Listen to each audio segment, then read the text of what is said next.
Hard to believe now, but there was a time when Aaliyah and Beyoncé were actually close. The industry tried to pit them against each other, but behind the scenes, they shared a lot, even their deepest fears. Lately, more truths about what really happened to Aaliyah have been coming out. But here's a wild thought. What if Beyoncé was trying to protect her all along? Now, you've been working it with these movies.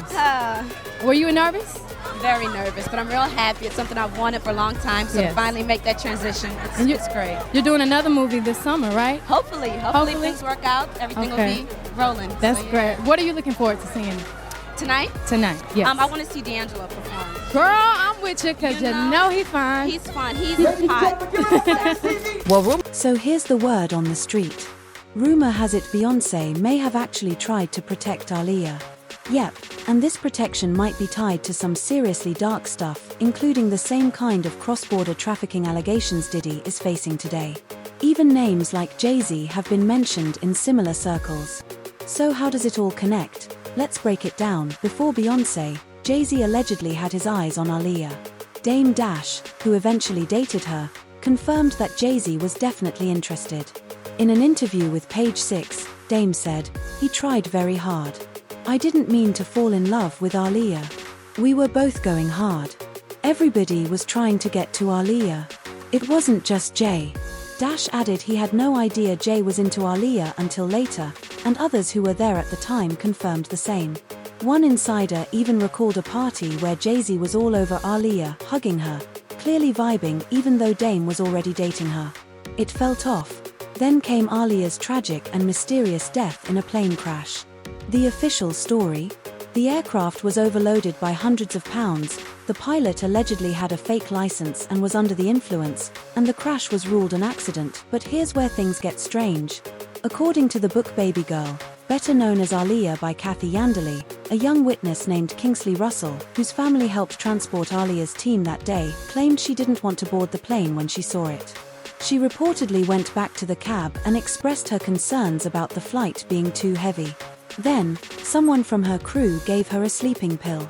She passed out and was carried unconscious onto the plane. Even more haunting, a few weeks before she died, Aaliyah gave an interview in Paris where she said, "It's dark in my favorite dream. Someone is after me. Don't know why I feel fear. Then suddenly, I lift off, far away.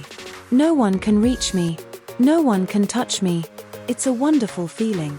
Fans have never forgotten that eerie quote. And there were more red flags, like Hype Williams changing the location of her final shoot from Miami, where they had already started filming with green screens, to the Bahamas. Why move production when Miami has beaches too? It made no sense, unless someone wanted Aaliyah to travel alone. And remember, she was terrified of flying and usually brought her mom or brother, so yeah, the questions still swirl. Was Aaliyah really just in the wrong place at the wrong time?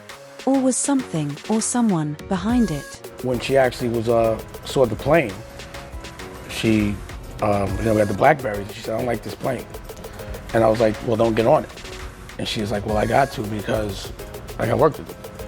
She got on the plane, and she always had a very serious fear of planes in general. So she had to overcome a fear to get on that plane on the way there. But what I was really more tight about was that I had heard that Lenny Kravitz had offered her a jet and that Hype had took the jet. So that's what really pissed me off about the situation when I heard about that. So you could ask Hype about that. That's what I said. Have you ever talked to Hype about it? And let's not forget what Mary J. Blige, Diddy's longtime friend, had to say. She openly admitted she believed there was foul play in Aaliyah's death. But what's even more chilling? Mary said it made her feel like she was next. Her exact words were, "When I saw her die, that's when I realized I was next. I don't know how or when, but I just knew. I don't know if it'll be a freak accident or some staged overdose, but deep down, I felt it, I'm next." That statement alone sent shivers through the industry, and added even more questions to Aaliyah's already suspicious passing.